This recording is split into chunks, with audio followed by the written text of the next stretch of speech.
Bacteria खत्म किया था हमने।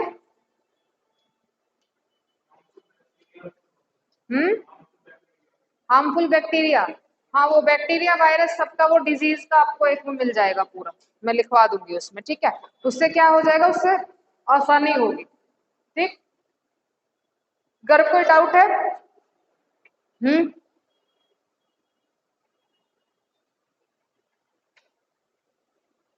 ठीक है ना, चल।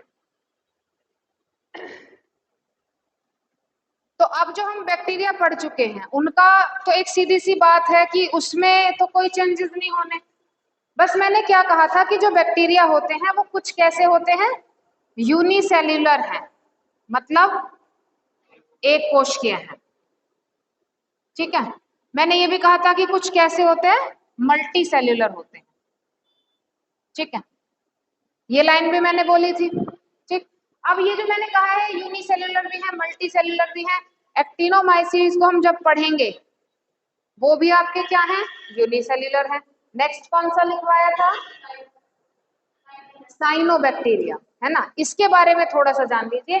बाकी के जो ऊपर के तीन हैं, चार तरह के लिखवाए थे ना मैंने ग्रुप, ठीक है। बाकी के जो तीन हैं वो बिल्कुल सेम होंगे स्ट्रक्चर में भी, बस क्या होंगे, थोड़ा सा उनका क्या हो जाता है, ग्रुप अलग हो जाता है। बाकी सारी वही चीजें आएंगी जो बैक्टीरिया में आपने लिखी, जीवाणु में आपने लिखी है। साइनोबैक्टीरिया थोड़ा सा चेंज आ जाता है। साइनोबैक्टीरिया क्या कहता है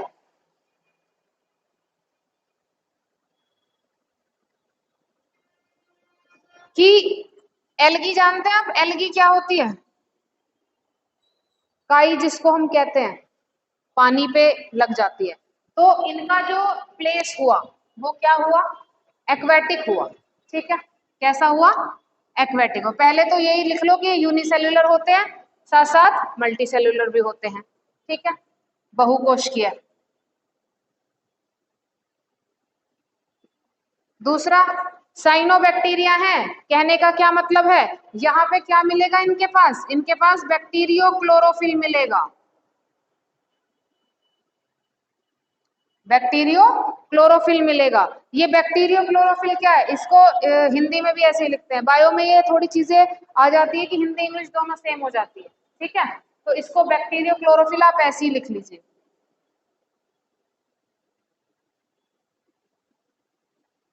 ठीक।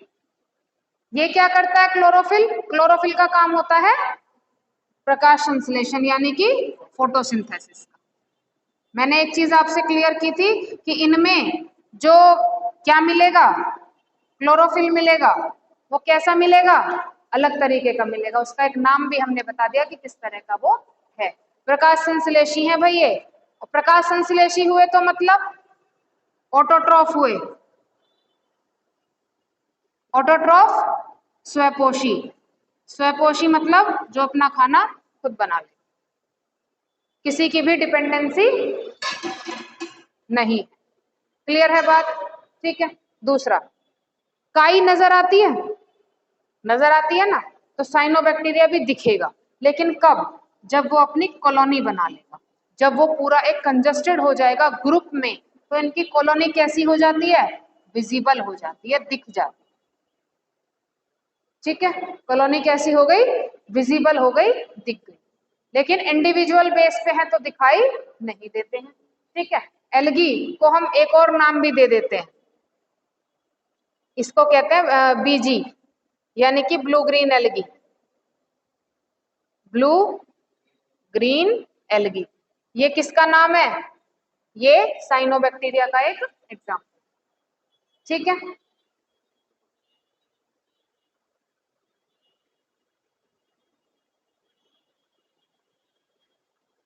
हैबिटेट कैसा हुआ, रहने की जगह, हैबिटेट होता है इनका एक्वेटिक, एक्वेटिक मतलब जलीय, नमी वाले स्थान, जहां पे भी आपको ऐसा लगे कि भाई काई लग जाती हो, वही साइनोबैक्टीरिया के रहने की जगह है। इसमें आपको एक चीज इंपॉर्टेंट याद रखनी है कि ये सबसे पहले तो प्रकाश संश्लेषी है, जिसकी वजह से ऑटोट्रॉफ है, ठीक है। कॉलोनी इनकी कैसी है, विजिबल है, बाकी और माइक्रोब्स हैं, कंजस्ट हो जाए एक साथ तो हमें दिखाई नहीं देंगे, लेकिन साइनोबैक्टीरिया दिखाई देता। ठीक है, काई को तो आप आराम से छू भी सकते हैं, पता लगा सकते हैं कि भाई कैसी चीज है ये, है ना।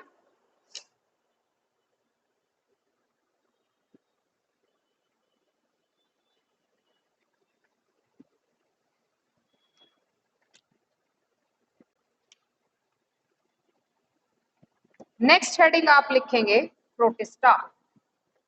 हो गया ये साइनोबैक्टीरिया के बारे में।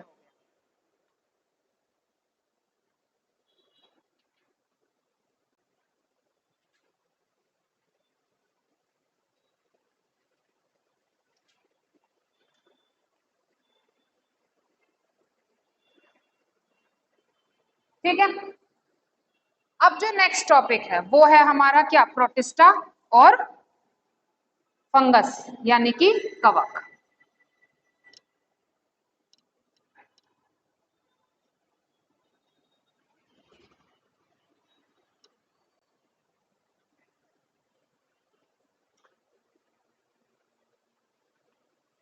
हेडिंग लिखेंगे प्रोटिस्टा।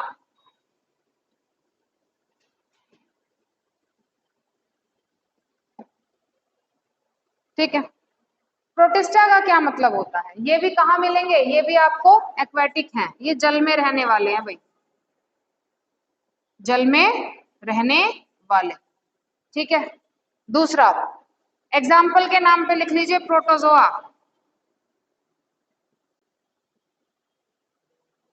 ठीक है, एग्जाम्पल के तौर पे लिख लीजिए प्रोटोजोआ। रिप्रोडक्शन, इसमें से ज्यादा क्वेश्चन नहीं पूछे जाते हैं, लेकिन पता होना जरूरी है। हमें नहीं पता आयोग कहाँ से क्या पूछ ले भाई, यह गलत बात है। ठीक है, रिप्रोडक्शन यानी कि जो जनन है वो दोनों तरीके से होता है, एसेक्सुअल भी होगा और सेक्सुअल भी होगा। सेक्सुअल में मैंने आपको दो मेथड बताए, एक आपका कॉन्जुगेशन और दूसरा ट्रांसडक्शन।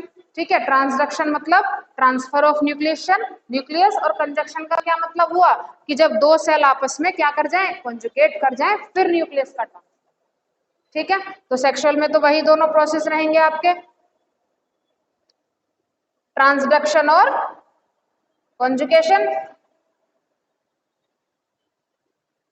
एसेक्सुअल में क्या होता है, फिजन, विभाजन जिसको हम कहते हैं, विभाजन, इसको कहते हैं फिजन। ठीक है,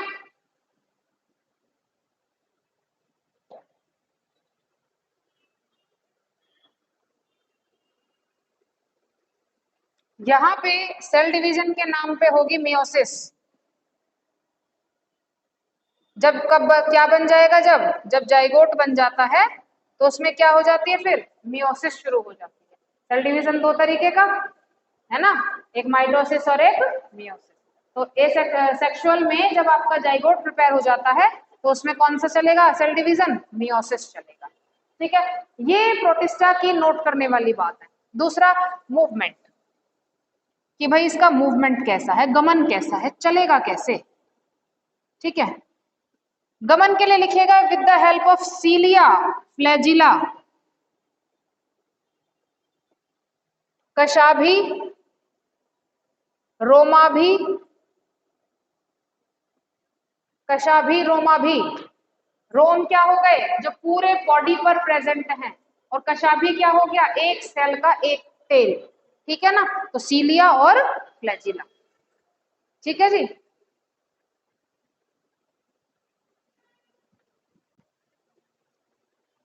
क्लियर। ठीक है, ये किसकी बात हुई, प्रोटिस्टा। जाइगोट, जाइगोट,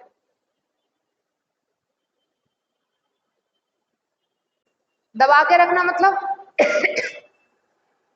आपसे किसी ने कहा, पूछा कि क्या कर रहे हो, नॉर्मल सा क्वेश्चन पूछ लेते हैं सभी कि क्या कर रहे हो आज, है ना। आपने बताया मैं एसएससी की तैयारी कर रहा हूँ, मैं यूपी पुलिस की तैयारी कर रहा हूँ, है ना, उस चीज को छोड़ दीजिए।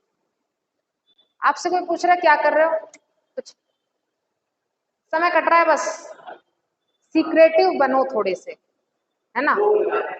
हाँ, चाहे कुछ भी सोच लो, कोई टोक लगा देगा या कुछ भी, वो आप अपनी मेंटाली सेट कर लीजिए।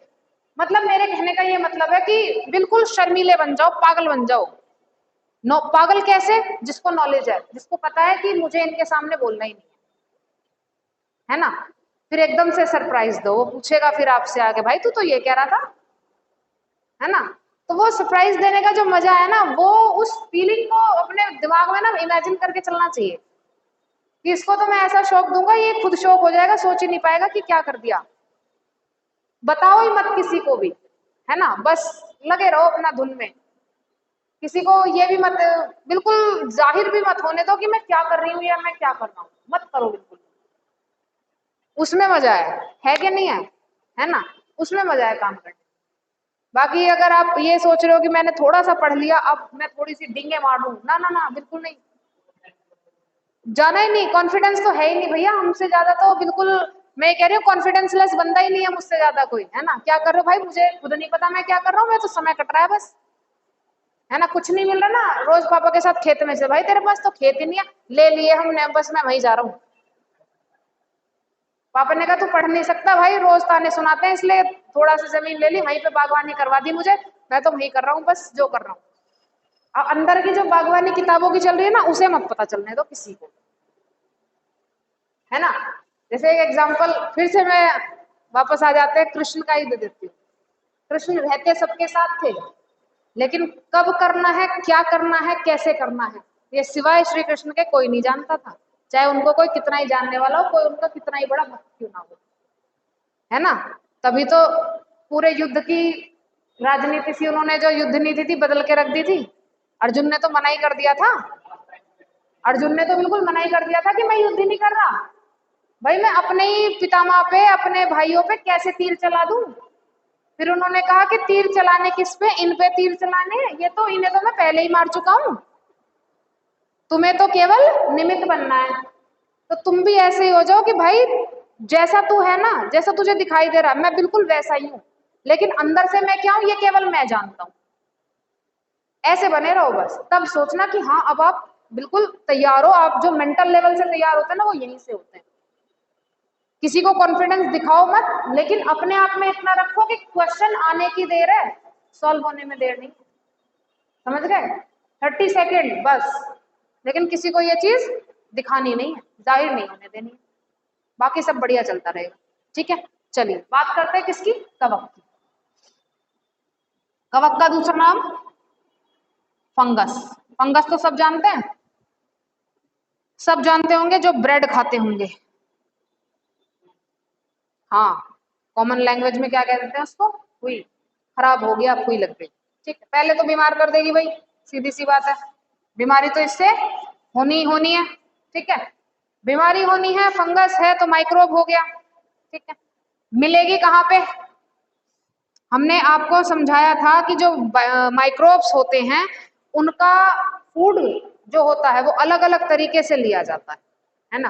कुछ ऐसे होंगे जो लिविंग के साथ रह के उनको भी फायदा दे रहे हैं, खुद का भी फूड ले रहे हैं, शेल्टर ले रहे हैं, कुछ ऐसे हो गए जिनको हमने नाम दे दिया सिम्बायोटिक। ठीक है, कुछ हमने ऐसे बताया भाई कीमो है ना, कीमोट्रॉफिक है, मतलब वो क्या ले रहे हैं, कुछ केमिकल से ले रहे हैं। कुछ मैंने कहा कि कैसे हैं, पैरासिटिक है ना। पैरासिटिक में मैंने बताया सेप्रोफिटिक है, जो किसी डेड पार्टिकल से या किसी भी ऑर्गेनिज्म से या किसी भी आपके फूड मटेरियल से अपना खाना ले रहे हैं। तो जो कवक हैं वो ऐसे ही हैं, जो न्यूट्रिशन अपना लेंगे वो किससे लेंगे, न्यूट्रिशन किससे लेंगे भाई, या तो खाद्य पदार्थ हो, ठीक है, ब्रेड हो गया, रोटी हो गई, या फिर क्या हो, या फिर कोई मृतोपजीवी, यानी कि कोई मृत है, मृत जीवी है कोई, ठीक है, उस पे अपना जो है फूड लेना वो उनसे शुरू कर देते हैं। ठीक है, दूसरी बात, इनके लिए एक वर्ड यूज किया जाता है माइकोलॉजी, इनकी स्टडी को कहते हैं, इनके स्टडी को क्या कहते हैं, माइकोलॉजी। जब ये अपना फूड अलग अलग जगह से ले रहे हैं तो इनकी बॉडी में, जैसे हमारी बॉडी है, हमारी बॉडी में फूड स्टोर हो गया, होता है ना? किस फॉर्म में होता है फूड जो स्टोर होता है? किस फॉर्म में? किसमें? मतलब जैसे हमने खाना खाया, ठीक है, हमारी बॉडी उसे कंज्यूम करेगी, सीधी सी बात है, फिर उसे स्टोर करेगी। कब के लिए? जब हमें न्यूट्रिएंट किसी वजह से बॉडी में नहीं मिल पाया, ठीक है, तो सारे फूड को उसने डाइजेस्ट कर लिया। हमने एक बार खाना खाया, हम आराम से 4-5 घंटे निकाल लेते हैं बिना खाए, निकाल लेते हैं ना, तो उस दौरान जो हमारी बॉडी में स्टोर्ड फूड है वही तो काम आता होगा, ठीक है, तो ऐसे ही इनकी बॉडी भी होती होगी, ठीक है। तो एक टर्म आप लिखेंगे ग्लाइकोजन। ग्लाइकोजन के रूप में ही जो कवक हैं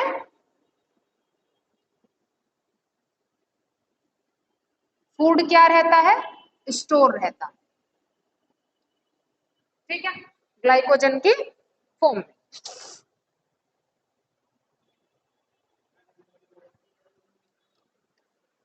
ग्लाइकोजन को आप कह सकते हैं कि ये एक तरह से क्या है, जैसे आपकी बॉडी में कार्बोहाइड्रेट है, ग्लूकोज है, फैट है, इसी तरह से ग्लाइकोजन, जिसका क्या होगा?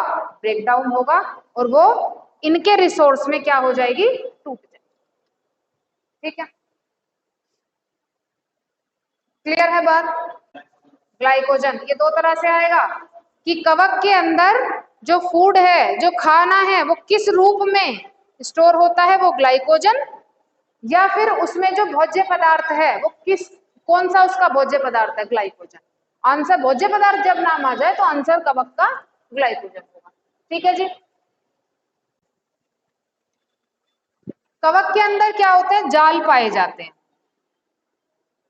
जाल लिखेंगे। कवक में पाए जाने वाले जाल को,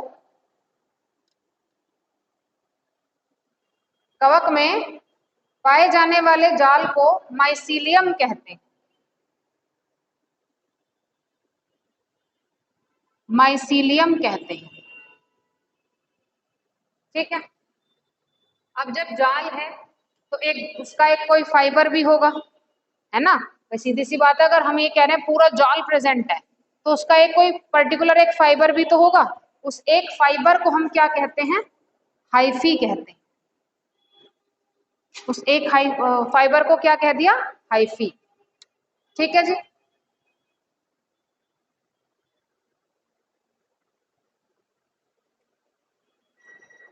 एनवायरमेंट कैसा चाहिए? वातावरण कैसा चाहिए इन्हें? फाइबर, एक फाइबर, जाल के एक फाइबर को क्या कहते हैं? हाइफी कहते हैं, HYPAE।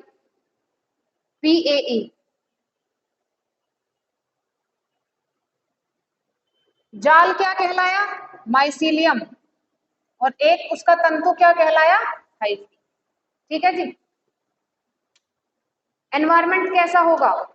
जब एयर में क्या आ जाए? मॉइस्ट आ जाए।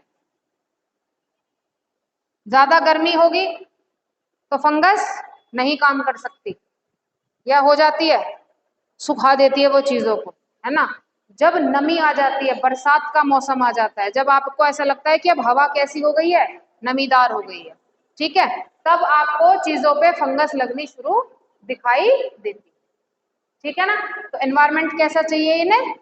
मॉइस्ट चाहिए, नमी वाला एरिया चाहिए, ठीक है। देखा होगा ना कि जैसे बारिश हुई, जो घर के दरवाजे होते हैं जो थोड़े बहुत टूट जाते हैं, है ना, या गीले रहते हैं हमेशा, तब आप उन पे देखते होंगे कुछ वाइट वाइट आ जाता है ना? उसी को हम क्या कहते हैं? फंगस कहते हैं।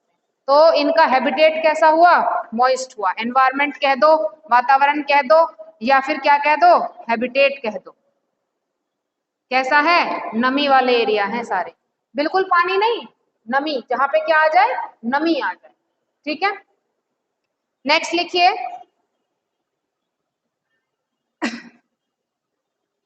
अब हमने कहा है कि इनके अंदर फाइबर प्रेजेंट है, माइसीलियम प्रेजेंट है, ठीक है, तो ये भी तो किसी चीज के बने हुए होते होंगे, कोई तो ऐसा आपका क्या होता होगा,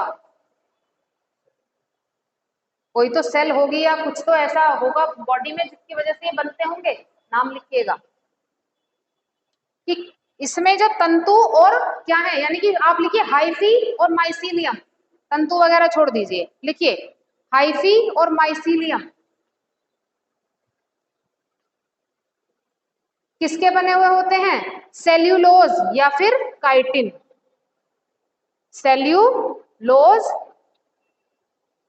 और काइटिन के बने हुए, तो दोनों एक तरह के क्या हैं, शुगर और प्रोटीन। ठीक है,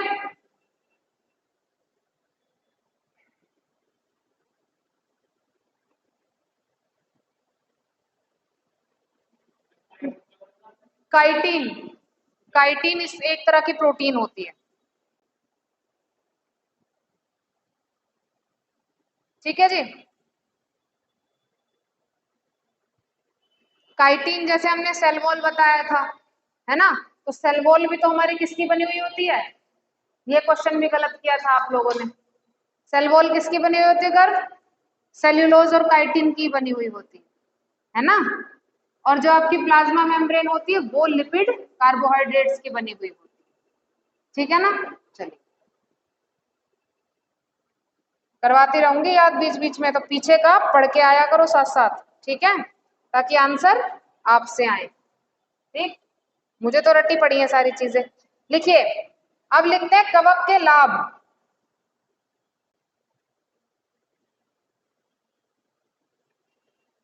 कवक के लाभ, सीधी सी बात है, कवक कहाँ कहाँ यूज होगा, जहां पे हमें जिस भी चीज को बनाने के लिए CO2 की जरूरत पड़ जाए, है ना, या फिर नमी की जरूरत पड़ जाए, वहीं पे हमारे फंगस का इस्तेमाल होता है। ठीक है, लिखिए खाने में पहला इस्तेमाल कहाँ होगा, खाने में, खाने में कहाँ होगा, मशरूम खाते हैं आप, है ना, वो क्या होती है, एक तरह की कवक होती है, नाम होता है एगेरिकस, नाम होता है एगेरिकस, इसको डेड एरिया चाहिए होता है, एगेरिकस, इसको कहते हैं मशरूम, जो किस क्या होती है, खाई जाती है। ठीक है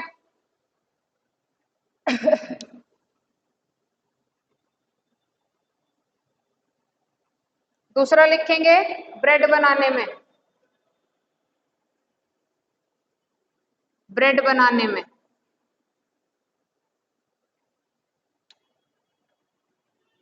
ब्रेड बनाने में कौन सी इस्तेमाल की जाती है, ब्रेड बनाने में यूज की जाती है ईस्ट, नाम तो सुना होगा, है ना, क्या काम होता है इसका, है ना, कंचन बताएगी, खमीर उठाना, सही बात है ना, जब भी हम ब्रेड बनाते हैं, केक बनाते हैं, है ना, केक का जो बेस होता है ब्रेड का ही होता है ना, वो भी हमें वो छोले भटूरे जो भटूरे बनते हैं, है ना, तो उन सब में क्या चाहिए होता है, खमीर चाहिए होता है। खमीर का क्या मतलब है, खमीर का मतलब होता है कि जो आपने डो तैयार किया है, डो मतलब गुथा हुआ आटा जो आपने तैयार किया है, आप उसमें ईस्ट मिला दीजिए, वो क्या हो जाएगा, फूल जाता है, फूलने का रीजन उसमें क्या हो गई, CO2 बढ़ गई,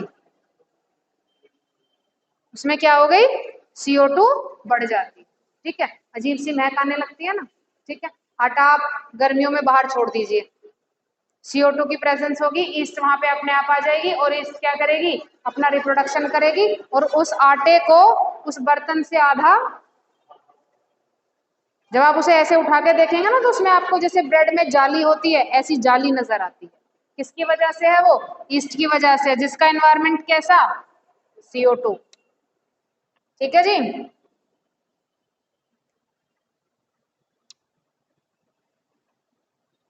ठीक, एक हमने बताया था फर्मेंटेशन,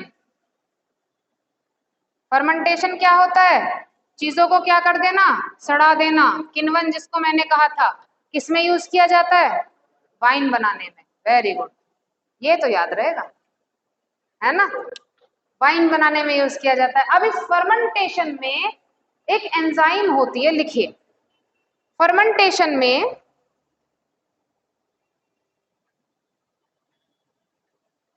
जाइमेज,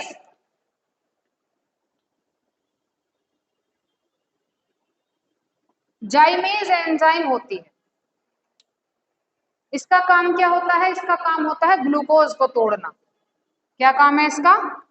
ग्लूकोज को तोड़ना। तभी ये फर्मेंटेशन का प्रोसेस कर पाएगी। ठीक,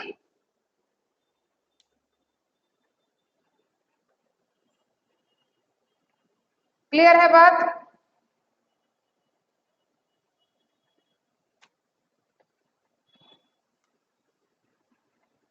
ठीक है, अब दूसरा काम किसमें आ जाता है? इतनी चीज नोट हो गई? ठीक है, चलिए, ये तो बात हो गई खाने पीने की।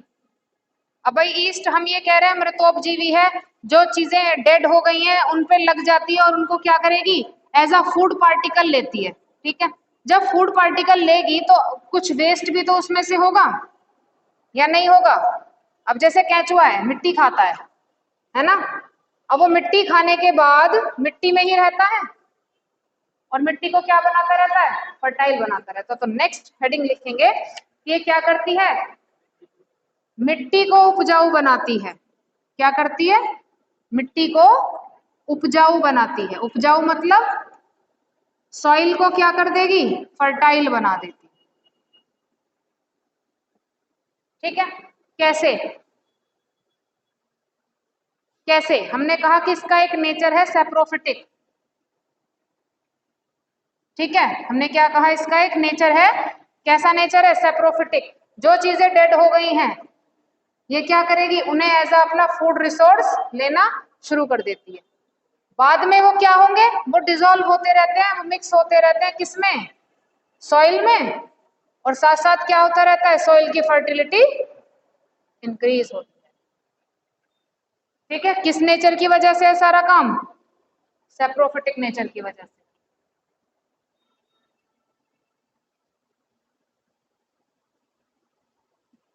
लिखेंगे मेडिसिन, औषधि बनाने में, औषधि बनाने में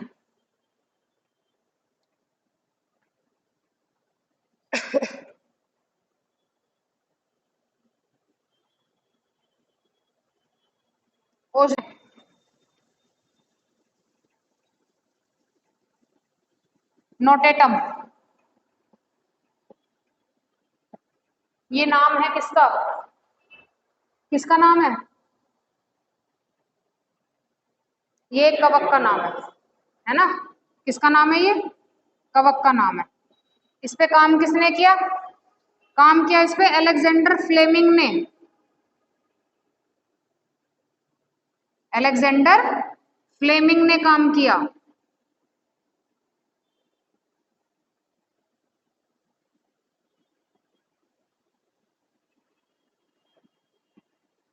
क्या बनाने के लिए? पेनिसिलिन बनाने के लिए। पेनिसिलिन जानते हैं? एक दवाई का नाम है पेनिसिलिन। ठीक है, एक दवाई का नाम है, एक एंटीबायोटिक है। ठीक है, किसने बनाई थी? अलेक्जेंडर फ्लेमिंग ने बनाई थी। कब बनाई थी? 1929 में। कब का दौर है, याद है कुछ? कब का दौर है ये? 1929,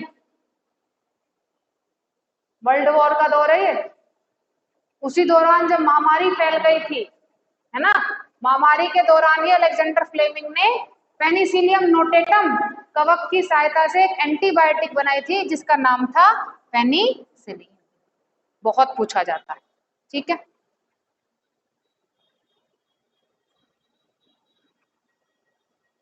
ठीक है, एक होती है स्ट्रेप्टोमाइसिन, ये दवाई का नाम है, स्ट्रेप्टोमाइसिन।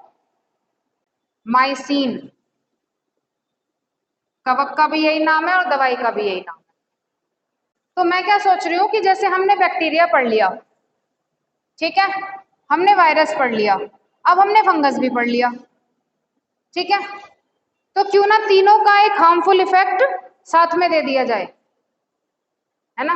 तो आप लोगों के लिए भी आसानी होगी, आपको रिवाइज करने में आसानी हो जाएगी। भाई यूजफुल इफेक्ट तो हमें पता है, यूजफुल इफेक्ट ज्यादा से ज्यादा कहाँ होगा?